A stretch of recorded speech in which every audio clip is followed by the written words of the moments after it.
Welcome to Open to Debate. A quick note before we get started on this one. We are joined by two distinguished Harvard voices, former Harvard President Lawrence Summers and law professor Emeritus Alan Dershowitz, for a thoughtful exploration of the question, did Harvard have it coming? As they unpack issues around free speech and institutional accountability and power, this conversation moves quickly, but it reveals a surprising measure of common ground, more than you might expect in an open to debate discussion. There are some clashes, but it's a nuanced and compelling exchange, partly because the story is moving so quickly. Give it a listen. It is a tough thing these days to be Harvard. It is the oldest university in America, traditionally the most prestigious, among the hardest to get into, and the incubator of spectacular scientific and business and political leadership. 8 U.S. presidents went to Harvard. But now the current U.S. president, Donald Trump, has Harvard in the crosshairs. Just since taking office, he has ordered a cut in federal funding for research at Harvard in the amount of more than $2 billion.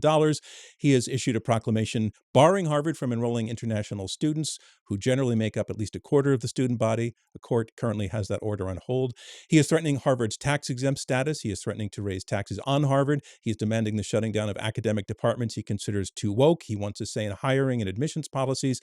All of this in response, his administration says, to Harvard's complicity in enabling or even participating in antisemitism.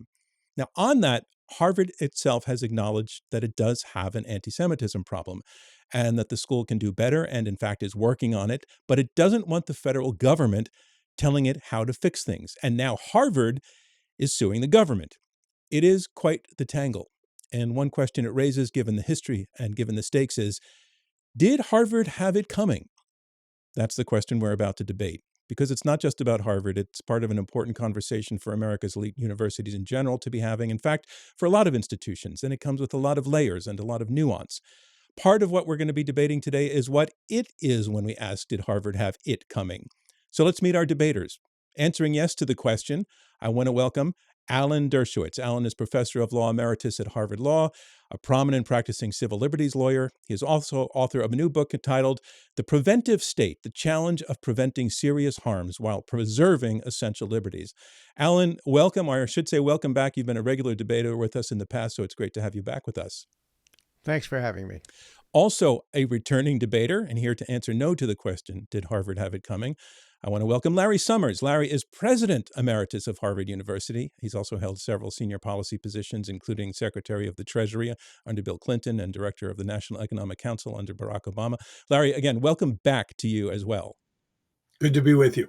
You are, as I've said, both former debaters with us, but you also both have strong connections to Harvard. Alan, how long has it been for you with Harvard? 61 years and 70 years in higher education. I started at Brooklyn College, where I became president of the student government in 1955, 70 years ago. So I've had close connections both to higher education and Harvard for many, many, many, many decades. And Larry, you as well. And in addition to being president, your Harvard life goes even deeper than that. I'm a young man compared to Alan, but I started at Harvard as a graduate student in 1975. So it's been 50 years on and off, pretty continuous involvement, except when I was in Washington. Okay, so we have more than a century of cumulative Harvard experience here. Our rules for this debate, which I will enforce: no personal attacks on your opponent, stay on topic, no endless repetition of the same talking points over and over, and please listen to what your opponent is actually saying. Follow those and we're going to have a good one. So let's get to our opening round. And in our opening round, each of you gets a chance to tell us in a few minutes why you're taking the position you are. Alan, you are up first. You are arguing, yes, Harvard did have it coming. Please tell us why. Well, first, it's a great privilege to be debating one of my heroes, President Larry Summers, who represents the best of what Harvard has been in all the years I've been there. Harvard has a mixed history when it comes to Jews. We all know that President Lowell, who admitted to being a racialist and who had a terrible record, not only in relation to Jews, but in relation to African Americans and many other groups, introduced a quota I think it was about 10%. There was a lot of criticism of it by Harvard alum, including Judge Learned Hand. That quota persisted more or less not being formal until essentially the time I got there in 1964, when it began a golden age. And between 1964 and around 2000, the number of students and faculty of Jewish background increased quite dramatically, well beyond any quota. And Harvard really was a meritocracy. The highlight of that period was the presidency of Larry Summers, who brought meritocracy to its highest level. But then it ended, and it ended dramatically with Larry Summers. For me, the event that marked the end of Harvard as a meritocracy was his forced resignation on a fake charge that he had suggested that there may be some genetic differences between men and women when it came to extraordinary abilities in physics and mathematics. There was a cartoon in a local newspaper, however, that showed the real reason, and it had Larry Summers on his hands and knees begging the Harvard Corporation for his job back, saying, no, I didn't say women were in any way inferior. I said Israel is an apartheid, genocidal state. Now can I have my job back? Larry lost his presidency, at least in part, because of statements he made about Jews in Israel. He talked about actions that were anti-Semitic in effect, if not in intent. And he was really the strongest voice against anti-Semitism. So it's ironic that he and I are debating an issue on which we probably agree in very large part. Following the demise of Larry Summers as the president of Harvard, we had the second event, which destroyed Harvard's meritocracy, and that was the election as president of Claudine Gay, who probably on objective, neutral scholarly standards didn't deserve to be a tenured professor or a dean, but certainly not the president of Harvard University. She was famous for her support of DEI and for firing Professor Ron Sullivan, who was the master, we now call him dean, of one of the colleges because of who he represented. He was the lawyer for Harvey Weinstein, and that was the end of his career. And the election of Claudine Gay and her fortuitous firing because of plagiarism marked a very, very important time in Harvard. And since that time, Harvard has really done some terrible, terrible things in terms of anti-Semitism. According to its own report, the Divinity School, the Public Health School, these are my words, not the report's words, have been really sewers of anti-Semitism. Not only is anti-Semitism tolerated at those two schools, it's actually taught in the form of intersectionality. Groups are determined by their role in history and the end of meritocracy and the substitution instead of diversity, equity, and inclusion. Equity being exactly the opposite of equality. Alan, I'm sorry you've hit time, and we've got to give it the floor over to Larry. And you're taking a different position. You believe Harvard did not have it coming. This is your chance, please, to make your case. Thank you. And to turn a traditional joke on its head, with opponents like Alan, I'm not sure I have any need for friends. And I'm very flattered, Alan, by your comments. And I can only reciprocate by saying that one of the joys of being the Harvard president was some of the faculty who I got to know. And you were prominent among those from whom I learned a great deal and from whom I greatly enjoyed all of the interaction. There are a number of points on which we are in complete agreement. That Harvard has a long history associated with anti-Semitism is widely acknowledged and unarguable. That there have been very substantial excesses of identity politics at Harvard in recent years, it seems to me is impossible to disagree with. That there have been a range of anti-Semitic incidents at Harvard, that people in positions of authority have said hateful things.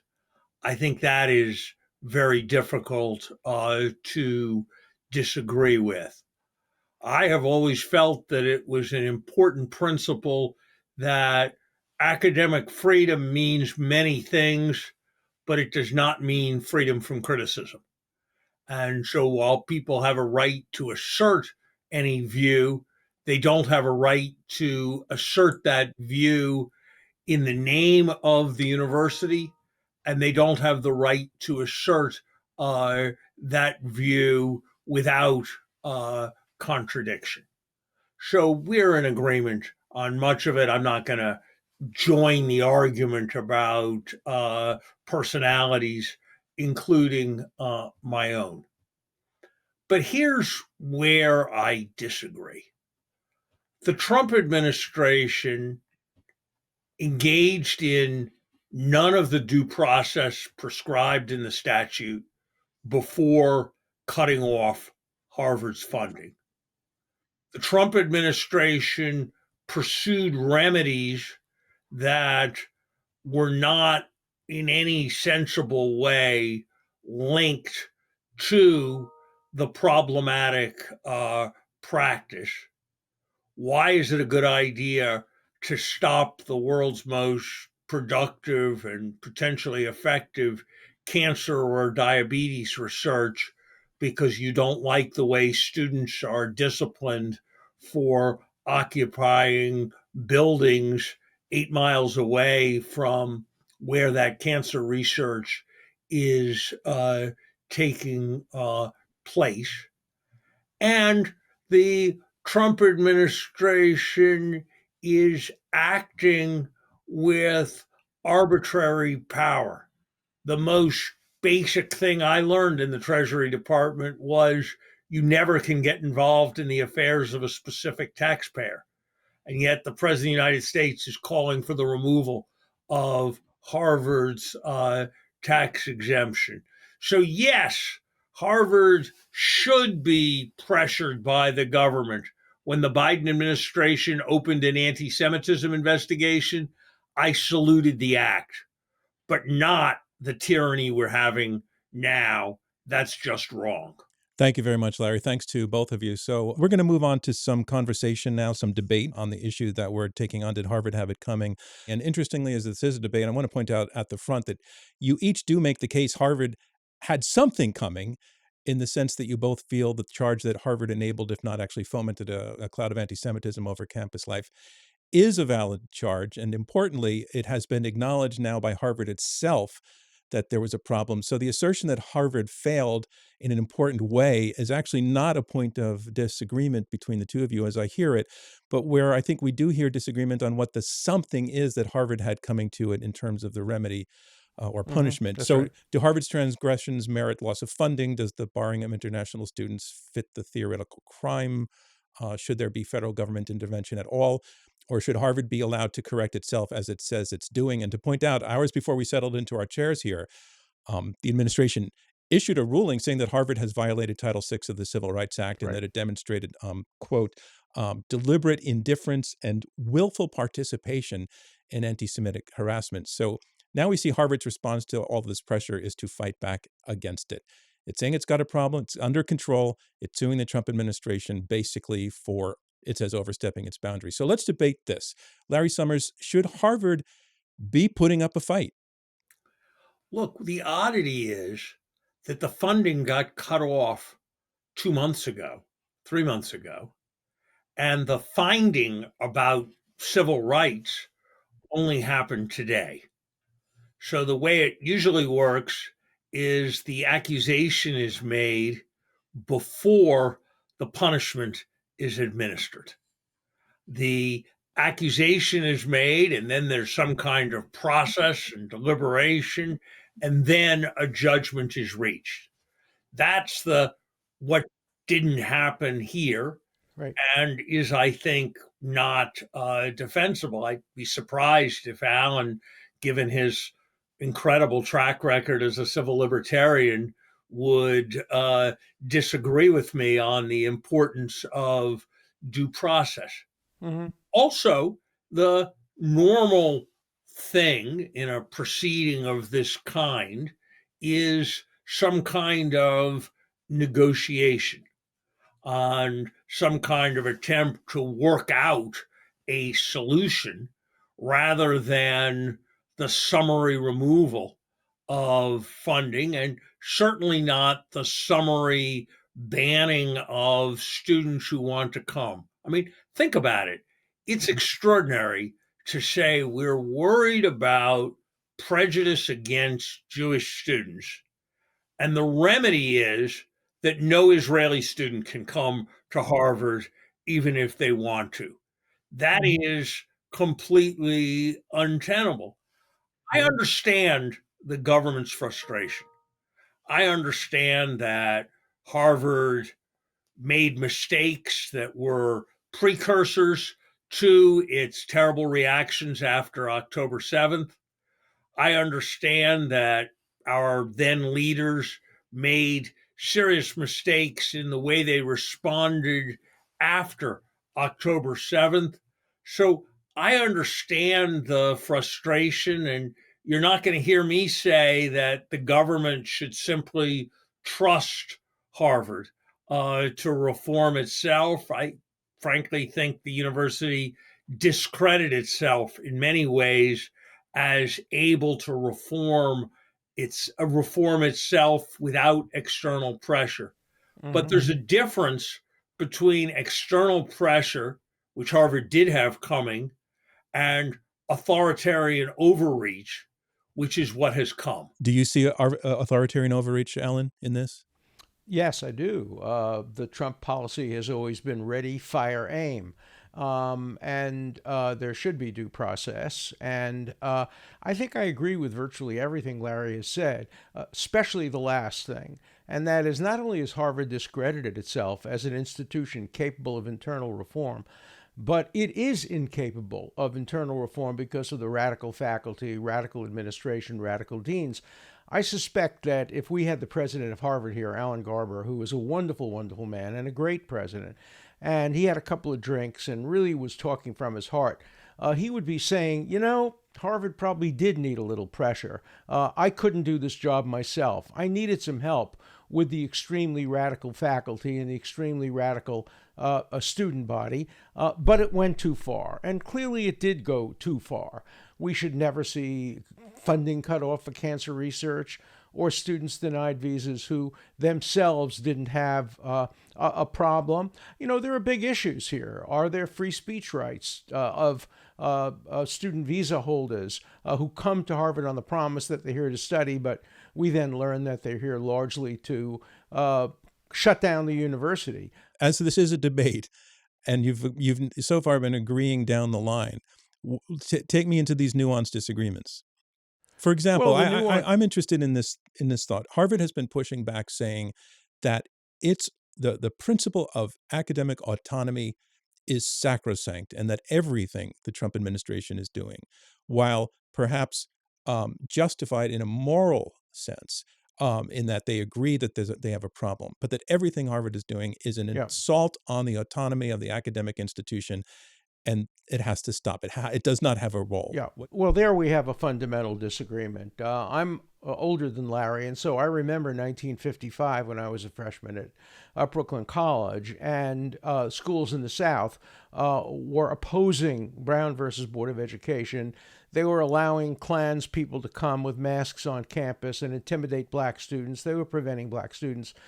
They were hiring people who were in defiance of the policies of the administration. And of course, every liberal, if Larry were old enough and were I old enough, we would have strongly supported the federal government coming in and telling the University of Alabama, the University of Mississippi, that it did not have academic freedom to discriminating against black people. So I do not believe that academic freedom is the end-all and be-all of universities. It has to be balanced against responsible actions, particularly actions that do not violate Title VI. I helped to draft the Title VI provisions that incorporated discrimination against Jews and other groups. And it's today, discrimination against Jews is the most heinous form of discrimination in America. Why? Not because it's worse. It's because the trajectory is in the wrong direction. That is, discrimination against blacks, gays, or all the trajectories are all in the right direction against discrimination. Discrimination against Jews, on the other hand, the trajectory is in the wrong direction. Many universities, top down, don't do anything about it. And for that reason, I do believe that you have to balance academic freedom, which is not an end in and of itself, academic freedom against the need for equality. So Harvard applies a double standard to Jews. That is clear, and that has to end. That's the essence of anti-Semitism, a double standard. So, Alan, you and I have no disagreement that Harvard has been far more aggressive in the past with respect to racism than it is being with respect to anti-Semitism, and that is substantially problematic. Yeah. Here's a question on which I've got a strong view, and I don't know what your view will be. Suppose Harvard has a faculty member, a lecturer who does not have tenure. The lecturer is a lecturer in history and the Middle East. The lecturer writes widely distributed articles and op-eds saying that Israel should be wiped off the map, that it is a great historical injustice that Israel exists, and that Israel should be wiped out of existence, and its Jewish population should be dispersed. Yep. And signs their name, John Smith, faculty member at Harvard. Larry, before Alan answers that, what is your position on that faculty member's future? My view is that faculty member, if it does not affect their teaching directly, if they're not creating an inappropriate environment in the classroom, that faculty member should not be fired, but the university should make extremely clear that its leadership finds the sentiments that faculty member is expressing to be repugnant, and that it should make very clear that that statement is not a statement in any sense of the university, but only of that particular individual. I'm very much influenced by the First Amendment here, and what I've learned from people like Alan is that the First Amendment's protection of free speech also protects racist speech. I agree. And I agree. I think that is the principle that we should have. So I think that's a really important principle. I want to bring it to Alan for his response on that. And if the phrase is globalize the intifada, Alan, how does that fit into this conversation? Well, first of all, as I told Larry Summers when he became president of Harvard, he has the least free speech of anybody at the university. Students have the most.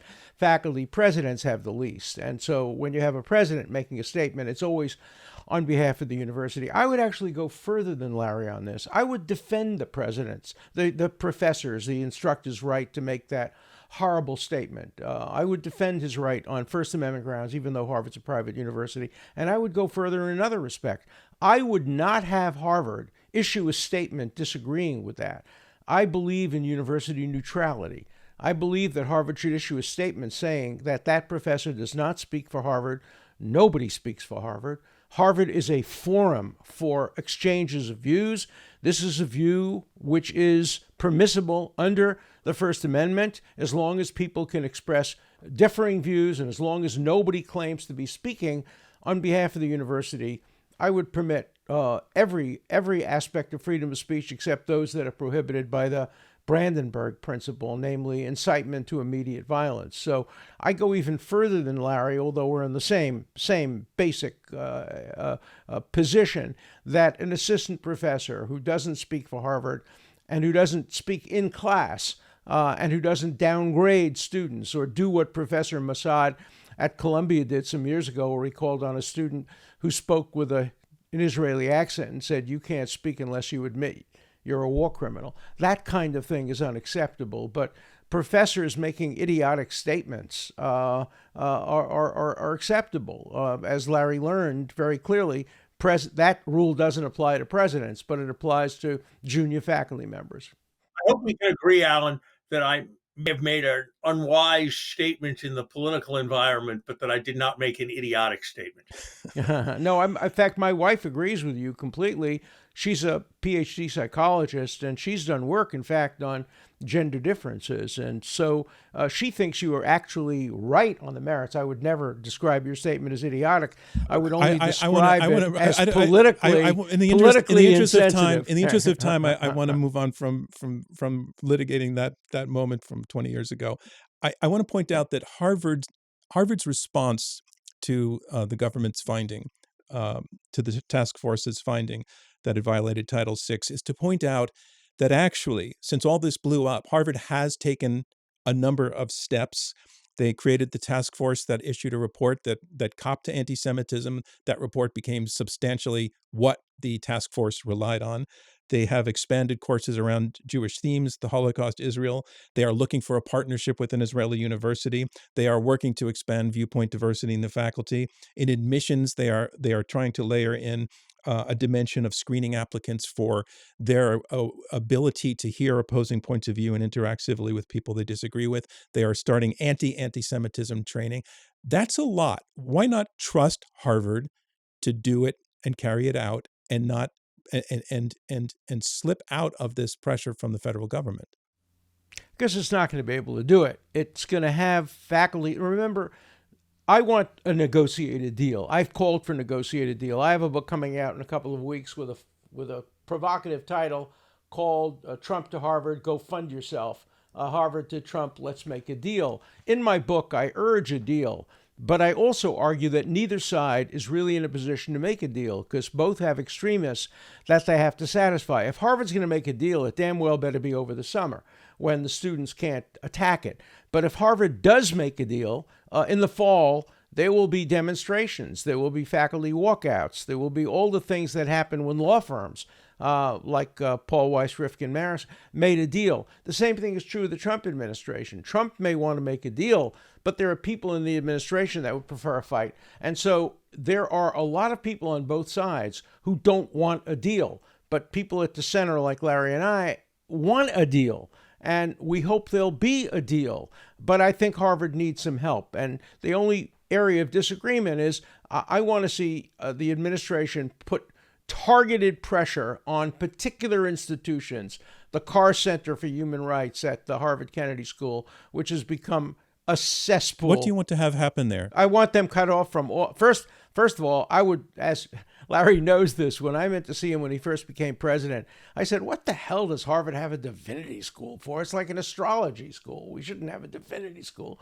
But we have a divinity school. I would like to see Harvard disassociate itself from the divinity school. Let it be the Cambridge Divinity School. Alan, a moment. Let me just interrupt just to swing back to you were saying before that you would not want to fire people for their political points of view, but you would want to fire the whole divinity school? Because it uses the divinity school as Harvard to inculcate anti-Semitism. And this is the Harvard report. And the same thing is true of the public health school. It teaches courses on anti-colonialism. It teaches courses on intersectionality. It basically says you judge people not on the basis of their character, as Martin Luther King would say, but on the basis of their group affiliations. Okay, let me bring it back to Larry. Larry, so again on the same question, on the divinity school question, as you've also made the point that you stand up for academic freedom, would you sweep away the divinity school, or do you differ with Alan on that? That's a hard one. I think the issue is the following. Professors have a right to say whatever they want. That's the First Amendment. Outside of class. Outside of class. That's the First Amendment, and you've got that right. And while we're a private institution, we've adopted First Amendment standards, and that is the right thing for us to do. Right. None of us have the right to arrogate the prestige of the university and to speak for the university and to put the university on the record with a strong opinion. Right. And that's where you have to draw lines. And so the dean of Harvard's Divinity School gave a convocation address in which she did note that they weren't completely parallel, but she treated in parallel four things that she regarded as tragedies: the slave trade, the Tale of Tears, the Holocaust, and the Nakba, the Arab reference to the founding of the State of Israel. I found that to be an outrageous and inappropriate convocation address, and I believe the leadership of the university should have taken strong action with respect. But can I just interrupt 1 second? They also gave an award and made valedictorian at the school a person who was credibly accused of assaulting an Israeli and a Jewish student. The Divinity School gave its imprimatur to that assault, as did the law school by giving a scholarship to one of the other people who pleaded guilty to the assault. Alan, you and I are in many ways aligned, but I am a little bit more troubled by some of the academic freedom aspects than you are. Take the Divinity School case. Mm-hmm. The Divinity School did not appoint that speaker. The Divinity School has had a custom for decades that students choose their marshal. They wouldn't choose a racist. They wouldn't be allowed to choose a racist. Voted and chose. But they wouldn't be allowed to vote on a racist. That may, if that is correct. It is correct. I don't know one way or the other, but if that's correct, then it is an untenable position. But right. I'm not sure, by the way. I think you have to be very careful on this First Amendment thing. I mean, I'll ask you a question. Sure. Because you spent 50 years at Harvard Law School. The Harvard Law Review has, in addition to giving that fellowship to a student who quite plausibly had committed assault, has also been shown to have been engaged in massive discriminatory practices in the name of DEI. The university is taking the position that the Law Review is an independent institution over which it doesn't have jurisdiction. Mm-hmm. What with it being called the Harvard Law Review, with a building on the Harvard campus, with a board made up entirely of Harvard faculty members, I find the assertion that the Harvard Law Review is an independent institution to be at the edge of absurd. Me too. I wonder what your view is. No, me too. Look, my view is very simple, single standard. I always just ask the same question, shoe on the other foot test. If the Harvard Law Review became a residue of racism and said about blacks what it says about Jews and does about blacks what it says and does about Israel, would the school require it to change its name?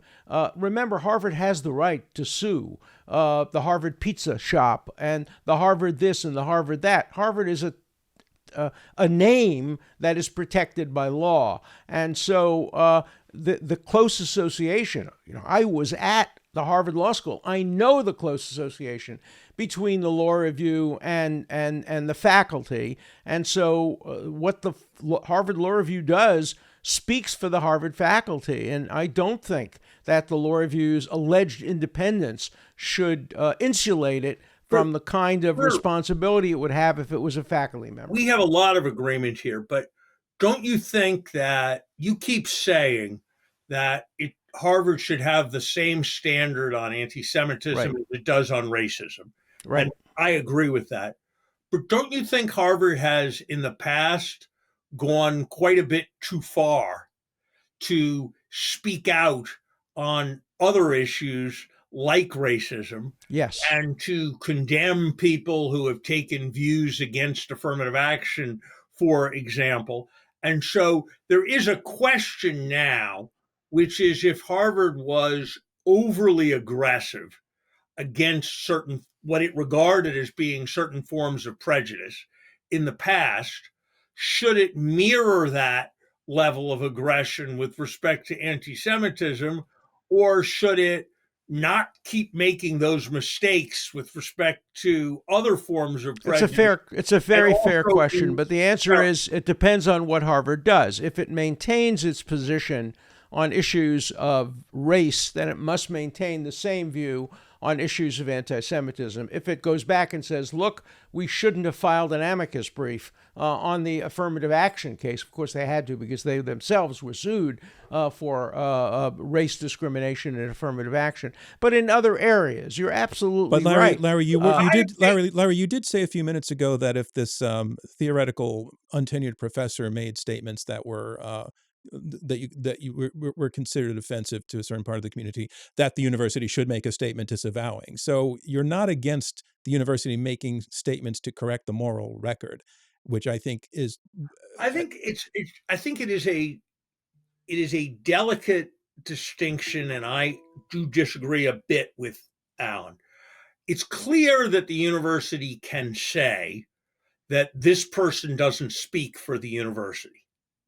However, when there's a general appearance because of what someone has done, because they're a dean, because it's a center at the university, because it's a large number of groups within the university, and so it reasonably appears to the public that the university has expressed an opinion, I think that it can be appropriate in limited circumstances for the university's leadership to, as part of asserting that it is not the university's opinion, make clear that it is not their opinion, and in their judgment, it is not the opinion of the vast number of people. No, I agree with that. In the university. I agree with that. Where I disagree is I don't think it should take the next step and say, indeed, we fundamentally disagree with it, and we think the Nakba is a fake issue, and, you know, the Palestinians had the right to have a state in 1937, 47, 48. They turned it down. The Nakba was a tragedy imposed on the Palestinian people by the Palestinian leadership. No, they shouldn't say that. They should just say, we disassociate ourselves from that view. We each have our personal views. Many of our personal views fundamentally disagree. Let's leave it to the marketplace of ideas. Okay, I want to move on to another topic before we bring in some other voices. In terms of consequences, the current president of Harvard has pointed out that this loss of funds is going to have a direct impact on important areas of biomedical research, talking about cancer, things like that. It's true. We're not going to disagree on this. Let's move to a subject that we disagree on. We're going to completely agree on this. Well, the question is whether the administration's moves are incorrect in that sense in punishing. They are incorrect. Okay. Yeah. You do disagree? Larry, you as well? Oh, absolutely. Absolutely. The last thing I want to ask. They are incorrect. I think the legitimate question in that area is, if the effects are as devastating as the university suggests, can't the university find ways with its formidable resources and formidable connections of keeping going the most valuable and important activities? And can it be more aggressive in that regard? I think that is an important question. But on I agree with that too. Appropriateness of the cutoff of funds and the fact that many of these projects are immensely valuable, I don't see how anybody sensible could disagree. I agree with you completely. Do you each believe that this period that Harvard is going through now is going to lead to the best and the brightest among American high school students to want to go to Harvard or to not want to go to Harvard? I don't. I have been asked over and over again by parents and others, should we not send our kids to Harvard? And my answer is send them to Harvard. Make sure they have a thick skin. Give them the ability to fight back. I produced a book. It's called The 10 Big Anti-Israel Lies and How to Respond to Them. We printed 1 million free copies to be given out at every major university, and thousands have been given out at Harvard. We have to fight back, and don't tell your kids not to go to Harvard or Yale or the best school they can go to. Teach them how to fight back within the university. Don't let them win by chasing you away. So I hope that the fact that Harvard now has apparently less than 10% Jews after having 23% Jews reflects something different than parents sending their children to other universities. That would be a shame. Larry? I advise parents to send their kids to Harvard. I advise students who seek my advice to come to Harvard for the reasons that Alan says, and for another reason, which is I think we have to keep some perspective here. There are terrible incidents that have taken place on the Harvard campus. There have been egregious mistakes made. But on the average day for the average student, they are taking their classes, doing their problem sets, playing their sport, trying to hook up in the evening, doing what students do, not grappling with anti-Semitic incidents. And so it is easy when exposed to a dozen incidents that have taken place over an 18-month period in a community of 35,000 people to somehow think that this is the defining event in the everyday experience of most people, most days, and that is just wrong. But it was And the defining event. understand. It was a defining event for a short period of time. During the occupation and encampments, students couldn't go to class. They couldn't just do their normal things if they were Jewish and if they were wearing a Star of David, if they were wearing the tie I'm wearing now, which says Harvard in Hebrew, or the button that I'm wearing now about the hostages. So it did impact day-to-day life for a short period of time. I agree with you, Larry, that going to Harvard today and majoring in computer sciences, or as my grandchildren did, majoring in pre-med, you can get a phenomenal education at Harvard, and you can ignore it. Also, organizations like Chabad on campus, which I helped to set up in the middle 1990s, give students, Jewish students and pro-Israel students, an opportunity to gather and to show support for each other. So you're absolutely right. It's a nuanced issue. And now we would like to bring in some other voices, people who have been listening to the conversation, who write about or think about or contribute to the conversation about the issue that we're discussing. And first, I want to welcome Rose Horowitch. Rose is a staff writer at The Atlantic. Rose, thanks so much for listening in and for paying attention. And we'd like to know what your question is for our debaters today. Thank you so much for having me. I'd like to ask your views about what the relationship between Harvard and the federal government should be. And now that we've seen that, an administration that profoundly disagrees with the university can kind of unilaterally cancel grants and contracts, can Harvard ever be as reliant on the federal government, or should it be? What a great question. That's a question for Larry. That's a great question for Larry, because you were in the position of making decisions about that. The major funder of significant parts of scientific research is the federal government. There is no viable option for a great university that aspires to lead in the sciences to abandon getting government support on the basis of some principled argument. And of course, the federal government controls visas and access. So I don't think Harvard has any alternative but to be engaged with the federal government. And I think it is not unreasonable that the government, through our democracy, makes judgments that it wants to fund cancer research more and heart disease research less, basic research more and applied research less, or what have you. And people who want to get funds will need to adapt themselves to the preferences of funders. And I think that is all okay.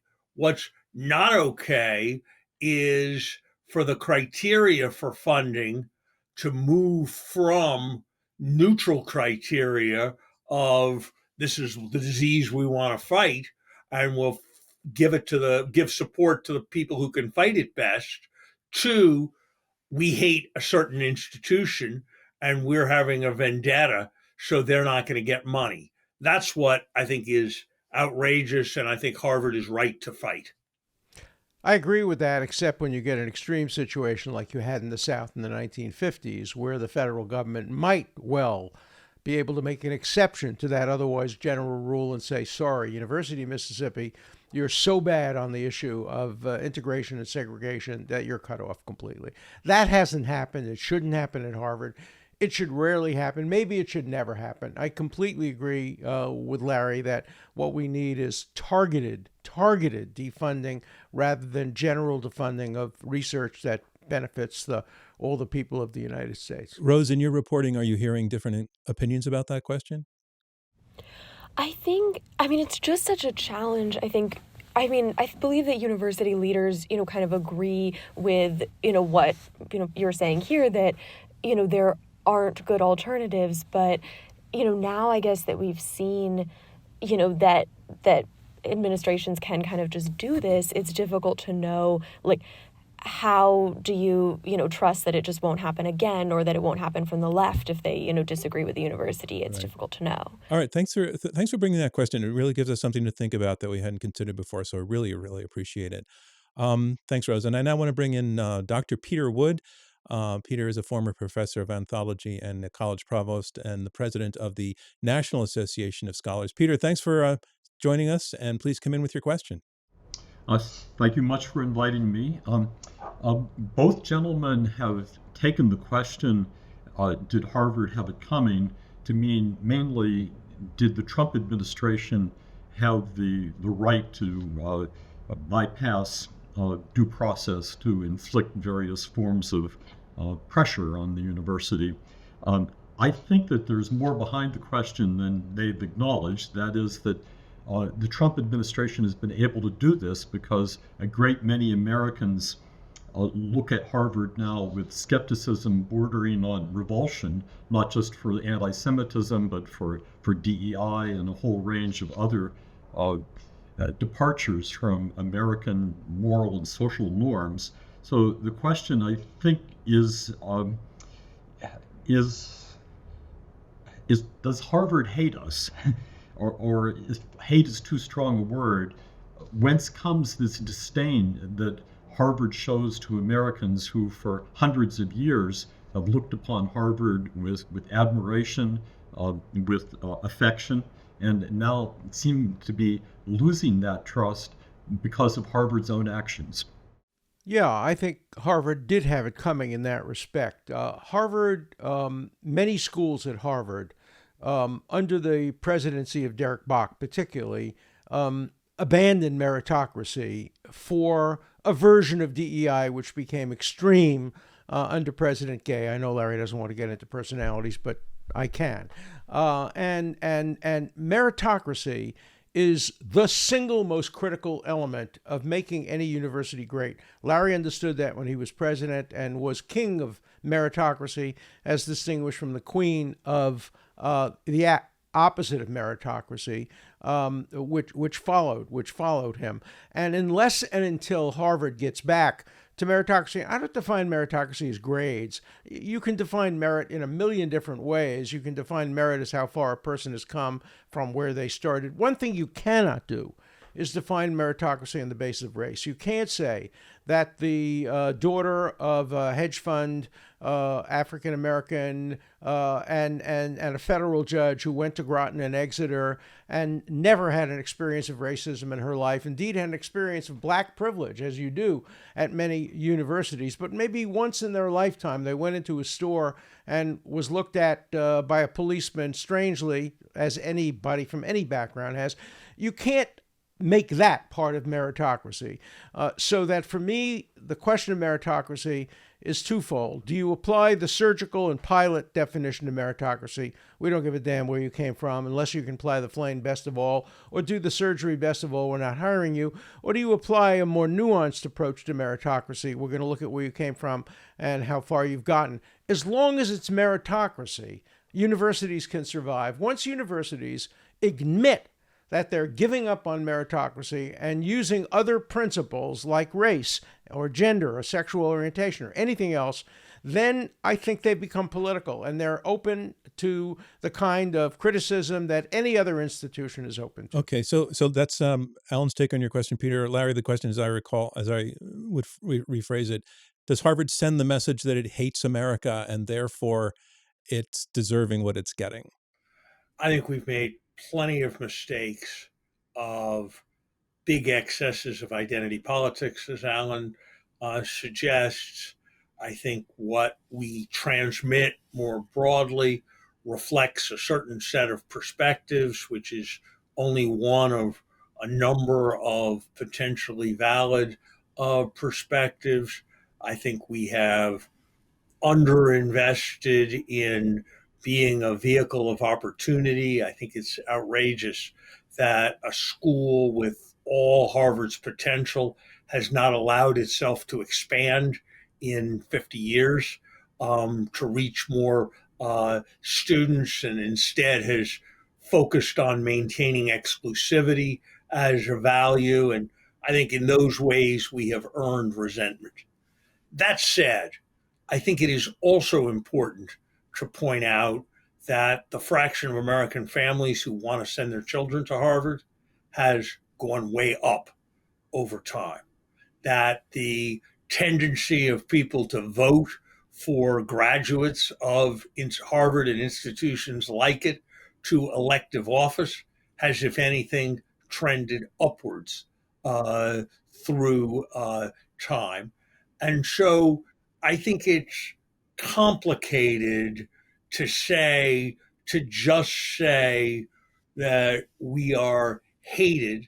There are also important respects in which we are envied and admired. And one of the things that I have observed over the years, to my surprise, is that the prestige of Harvard varies as the square of the distance from Boston.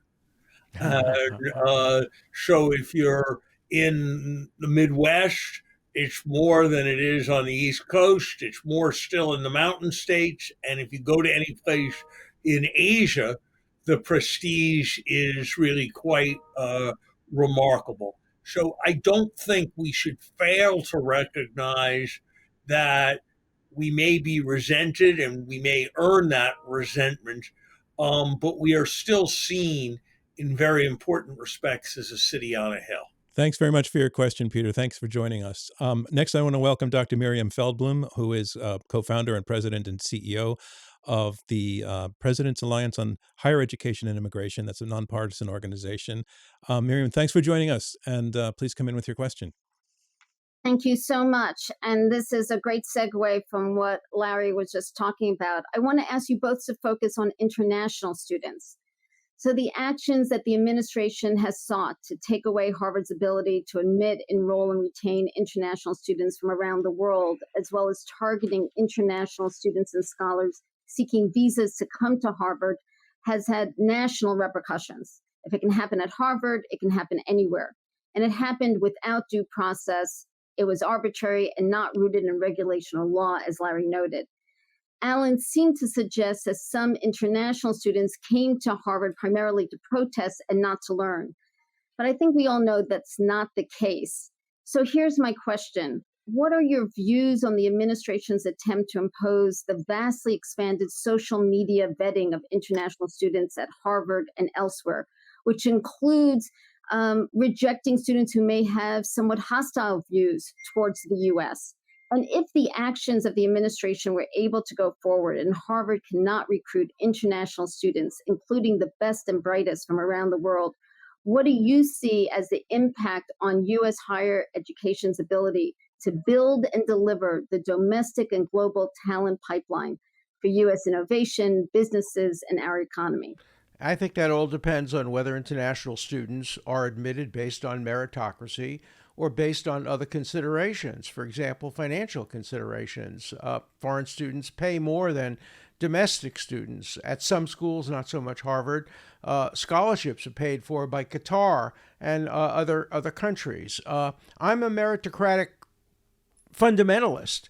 For me, the best students should be admitted regardless of what country they come from, what area they come from, or what views they have personally. On the other hand, I disagree with you that there are some students who come to schools like Columbia and Harvard in order to foment and generate political opposition to Israel and to foment political support for their points of view. They may be few and far between. I agree with you that the vast majority of students who come to learn and go back to their country. Look, I think it's a fair argument that if 30 to 35% of students at Harvard are foreigners, and to echo Larry, Harvard doesn't expand, which means that the number of American students admitted are substantially reduced. It's a fair question to balance meritocracy, which I would put first, against America first, which I would not put first, but I would take into account in deciding whether or not there are too many, let me put it this way, too few American students being admitted. So I think but on balance, I want the best students from wherever they come. And I agree with you that the Trump administration has painted with much, much too broad a brush. Larry, piece of that. And first, I want to point out that Harvard itself is saying that in the current student body is about 27% foreign students. That's the number that I came into this debate with. Larry, the piece of the question I found really interesting from Miriam was social media. If there is a brilliant student in Gaza who has done amazing things and survived what's going on and has been contributed to his or her community, nevertheless, whose social media specifically cites grieving over the Nakba, should that eliminate that student from consideration for having that point of view? Look, your questioner's completely right that the immigration restrictions are outrageous and absurd. A quick story. We won the Cold War. Mikhail Gorbachev had much to do with our winning the Cold War. Perestroika and glasnost were what he did that made us win the Cold War. He got those ideas from his ideological advisor, a man named Alexander Yakovlev. People asked Yakovlev, where did you get this? You're a Soviet apparatchik. Where did you get these ideas of perestroika and glasnost? And his answer was, it all went back to the year I spent as a graduate student in the United States in the late 1950s. And that's all you need to know. Now, it shows the complexity of all of this, that of the 8 students who were part of his fellowship program, it now appears that 6 of them were in the KGB. Nonetheless, that was the best investment the United States ever made in its national security. So no, we shouldn't be applying ideological litmus tests. Respectfully, questioner, your statement that none of them came to protest was absurd. Some of them did come to protest, but that's okay. We can't pick them out accurately, and it's immensely good to have more students. I would just say I would have a nuance of disagreement with Alan, which is, and this is part of the Harvard hates America stuff, I do believe that Harvard should be an American university with global reach and global aspiration. And so I do not believe that we should be extending the same standards to people from all over the world. I think we are institutional citizens of the United States, and that comes with obligations. But I think the way we have it before these insane restrictions was broadly appropriate. But if there ever came a day when 2/3 of the students at the undergraduate Harvard College were foreign because they did the best on some set of standardized tests, I personally would find that to be a very sad day. Okay, we're going to move on. I just want to say absurd is a harsh word. Miriam, I would not have applied that word to your question because I think your statement was made in good faith. Nevertheless, there's just disagreement between you and Larry on that. But thank you very much. Very respectfully. All right. Thank you very much for joining us, Miriam. And finally, I want to welcome Max Police. Max is a senior at Harvard University. He is also serving as the editorial chair of the Harvard Crimson. Max, please come on in with your question. It's great to have somebody who's actually on campus. Great, thanks. So I'd like to discuss the way that policies have affected students. And in particular, I'd like to talk about the antisemitism and Israel task force report, and simultaneously the other task force report that released it centered on Muslim, anti-Arab, and anti-Palestinian bias. So the recommendations for the anti-Arab bias task force involved creating an environment where Muslim and Palestinian students can express the right to free speech, presumably a nod to ensuring protest guidelines aren't too strict. Simultaneously, the anti-Semitism task force recommended ensuring protest guidelines are stringent and that punishments are fairly delivered. My questions are, first, given the tension between these recommendations, was the university destined to take flack for insufficiently protecting students regardless of its policies? And second, what amount of discomfort should we allow on campus in order to avoid chilling discourse? And when one group will undoubtedly feel uncomfortable, what should Harvard do?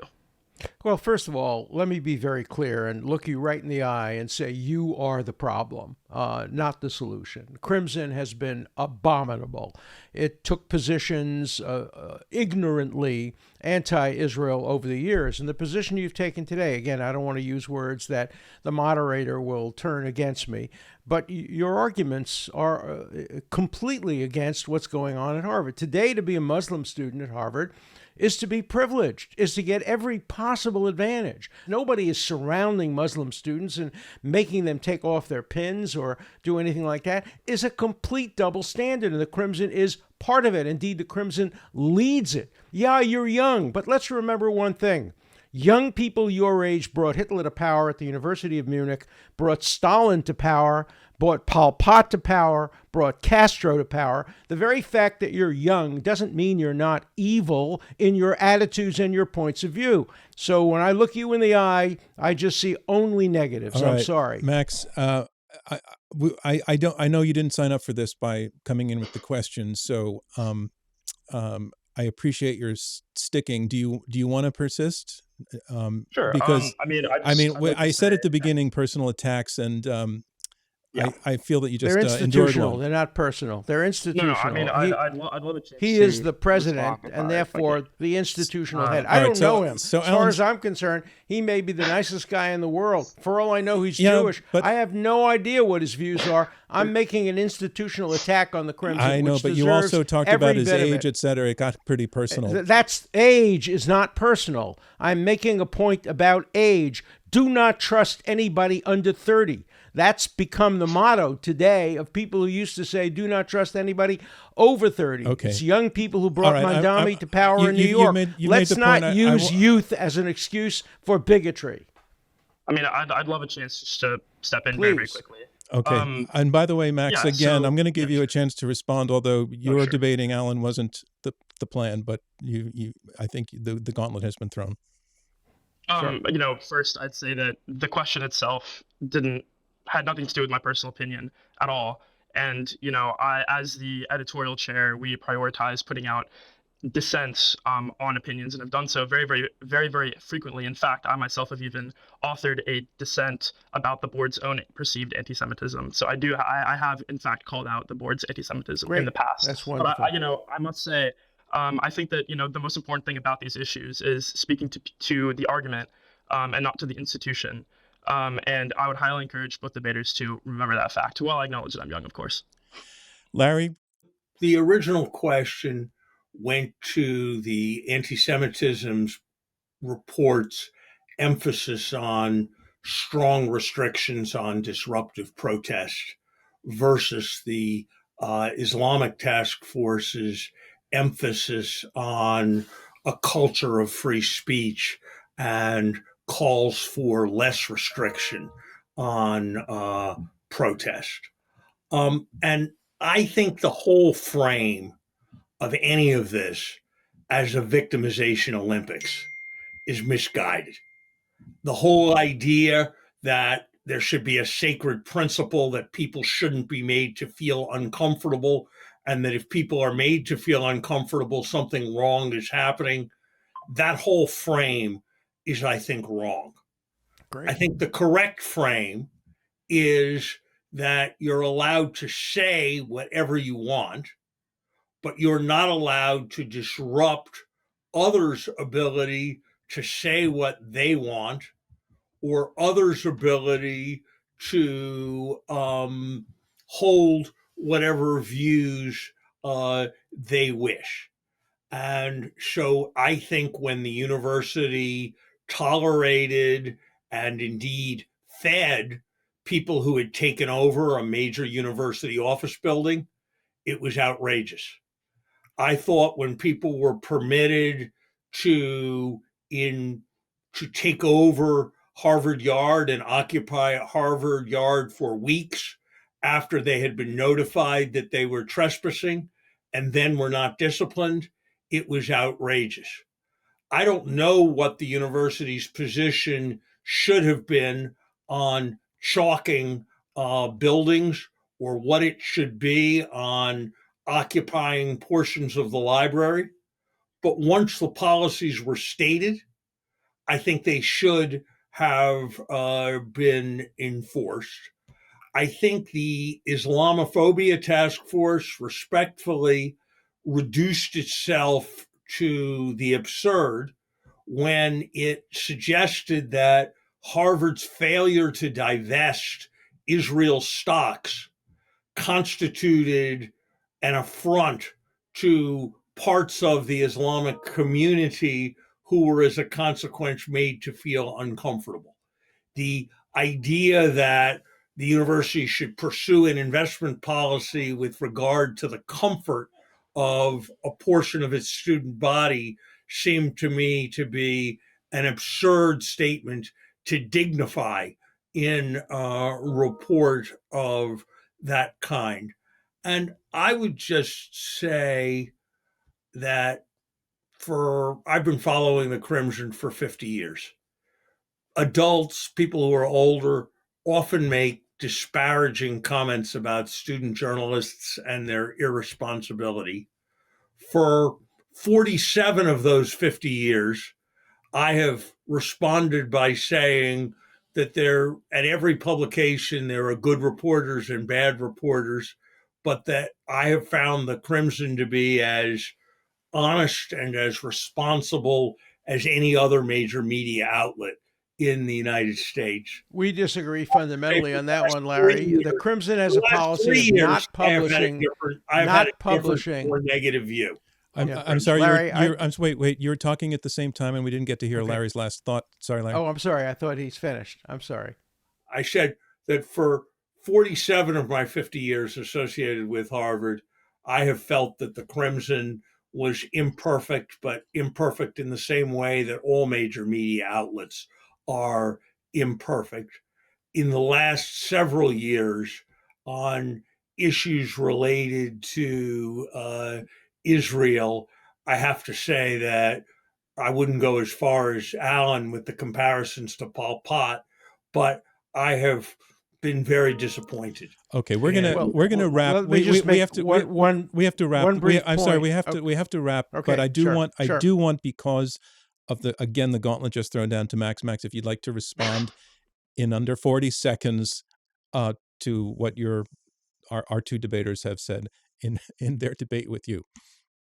Sure. Well, I wasn't supposed to be a part of this debate, but like one of the debaters mentioned, like Larry mentioned, journalism is imperfect, but I've always found the Crimson to try and uphold the highest journalistic standards possible. I work in opinion content, and I've seen some of the most civil conversations about some of the hardest issues occur at our editorial board. And it is true that there's going to be opinions that you don't agree with that get put up on our pages. This happens very frequently. I very, very frequently edit things that I don't agree with, but I think it's absolutely critical that we put out everything that we can and that we discuss it based on the merit of the argument and not on the merits of the author. Thank you very much, Max. And gentlemen, thank you for letting Max have that last word. And we're going to move on to our closing round now.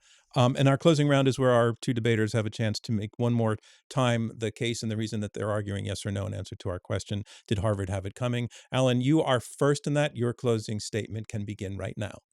I agree with much of what President Summers has said. It's a nuanced conversation.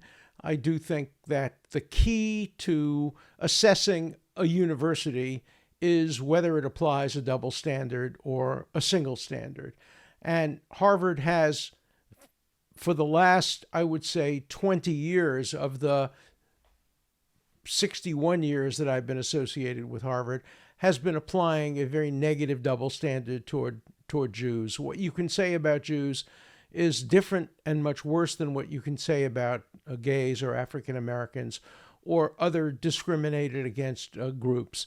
And this is institutional. Some of it comes from departments. For me, I would like to see Harvard go back to the days of pure meritocracy defined in a functional manner, to go back to ending any of these departments that are gender-oriented, race-oriented, and teach more neutrally and adopt better than the University of Chicago has done it, but at least consistently with the university, institutional neutrality. Harvard has no point of view.